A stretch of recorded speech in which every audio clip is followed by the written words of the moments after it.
The 2022 Toyota 4Runner. There are many things to talk about with this vehicle.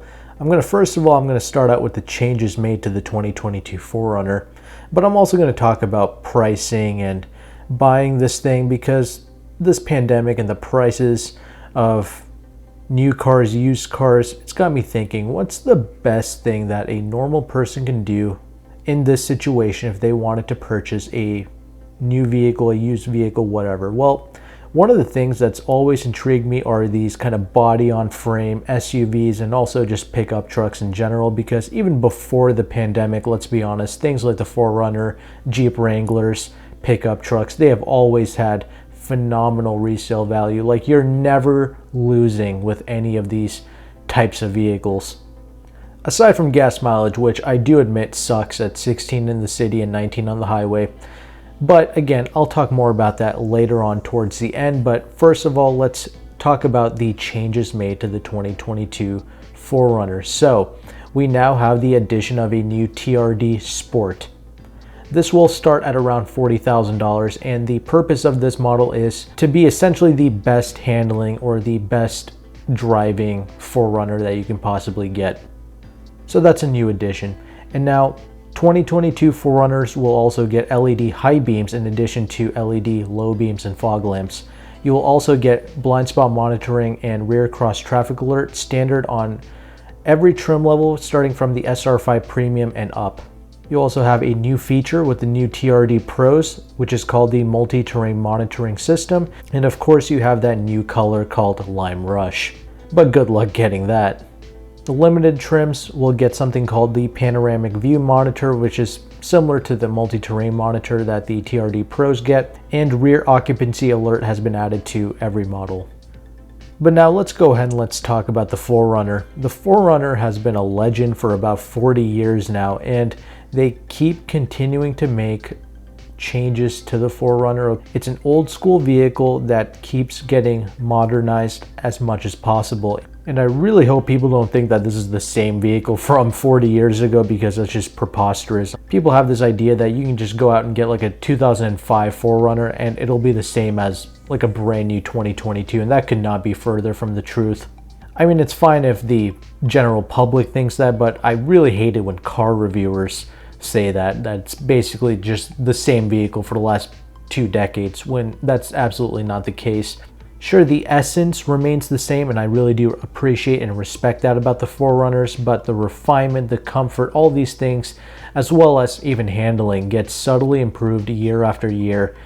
And it's just the Kaizen mentality of a Japanese car manufacturer such as Toyota. So let's continue on with the 2022 4Runners and some of the additional features.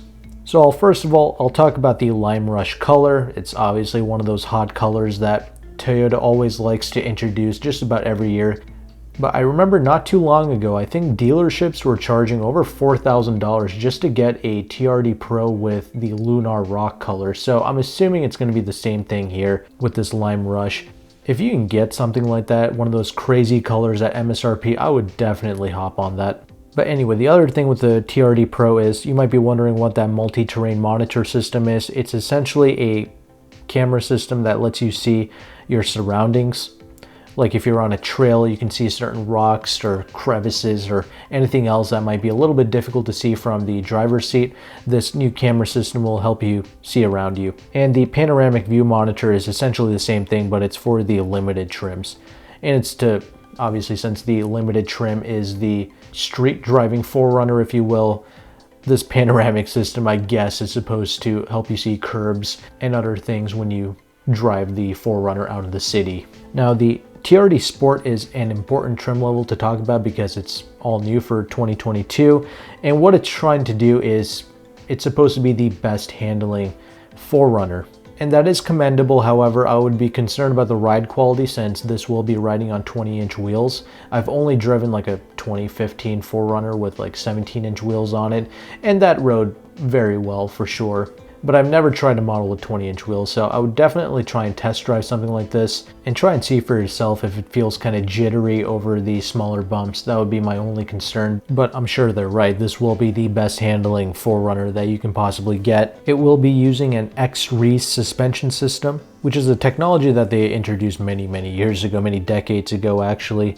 But we see this here, and it's essentially there to reduce pitch and yaw. Again, that translates into better handling dynamics.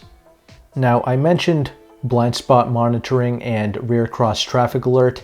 That will be standard on the SR5 premium models and up. However, every single 4Runner, including the base model, comes with the Toyota Safety Sense, which includes pre-collision system with pedestrian detection, lane departure alert, and sway warning system, automatic high beams, high-speed dynamic radar cruise control. All of these features are standard with every single 4Runner. Now, the 4Runner is an antiquated vehicle. It does utilize a 4-liter V6 engine, which has existed since the beginning of time. It does produce 270 horsepower and 278 pounds-feet of torque, made it to a 5-speed automatic transmission.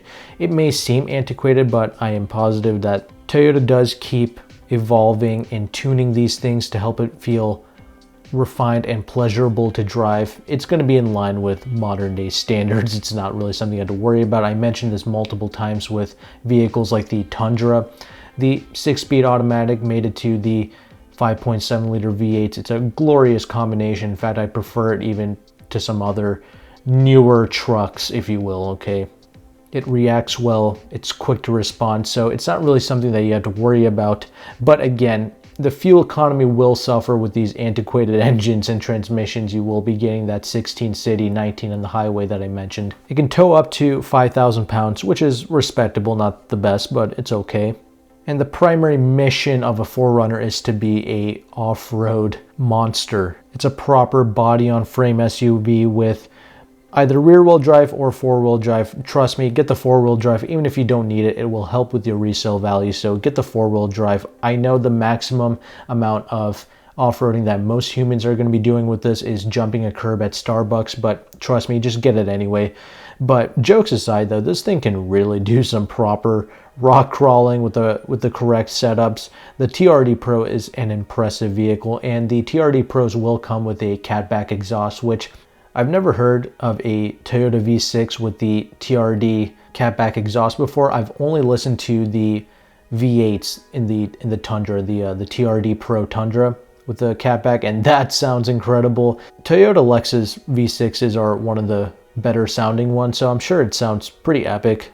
And I'm sure they have contained the drone as much as possible, although I've heard certain Tundra TRD Pro owners complain about some drone at the highway speeds, but it's whatever, it's probably worth it. The TRD Off-Road and the TRD Pro models are going to be equipped with an electronic rear differential, crawl mode, so if you're an owner, I mean, I would definitely recommend you trying to take this at least on a light off-roading trip if possible, because things like this and the Wranglers, it should be enjoyed on the off-road at least once. And speaking of which, you do have an optional kinetic dynamic suspension system, KDSS, which will allow for extended wheel travel at slower speeds. It will hydraulically adjust the lean resistance provided by the stabilizer bars. But enough of that. The changes made to the 2022 4Runners are not drastic. You probably already know everything about the 4Runner since the changes are never dramatic with these things. The essence remains the same. I've mentioned that before. So let's go ahead and let's talk about the pragmatic things that I'm more concerned about, and that's purchasing these things, okay? It starts at around $37,000, but really it's a $40K and up vehicle. That's just the way it is. If you want to get it with any form of options that's worth having, you have to at least get the SR5 Premium and up. And I wouldn't count on any real dealer discounts, maybe $500 off at the most. But the reason why vehicles like this intrigue me is because it's one of the few vehicles where you can buy it and not be bent over by the depreciation. You can own something like the 4Runner. It doesn't really matter what trim level you get, as long as it's not the pure base model, and as long as it has 4-wheel drive, you can drive it for a year and pretty much sell it for exactly what you purchased it for.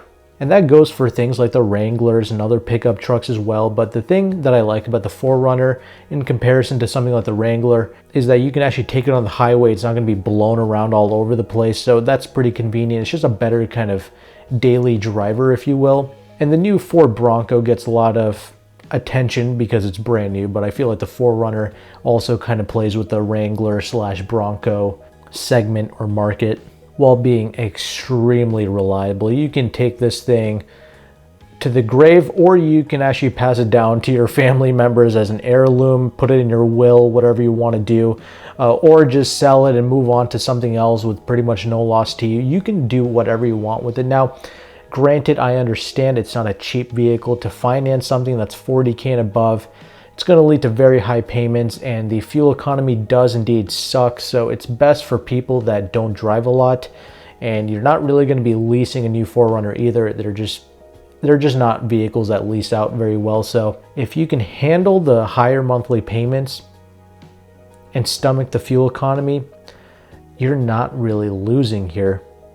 And it's just one of the ways where in this crazy pandemic prices, both in the used and the new market, you can actually buy something brand new, and even if you don't get a discount on something like this, you can buy it at MSRP and not really worry about much if you're in the market for a vehicle right now, because it really is unfair what's happening to the prices of vehicles right now. It's going to suck for most normal families because most cars are up like $5,000 to $7,000 what they usually go for. And that's why I wanted to make this video talking about this 4Runner and bring attention to vehicles like this.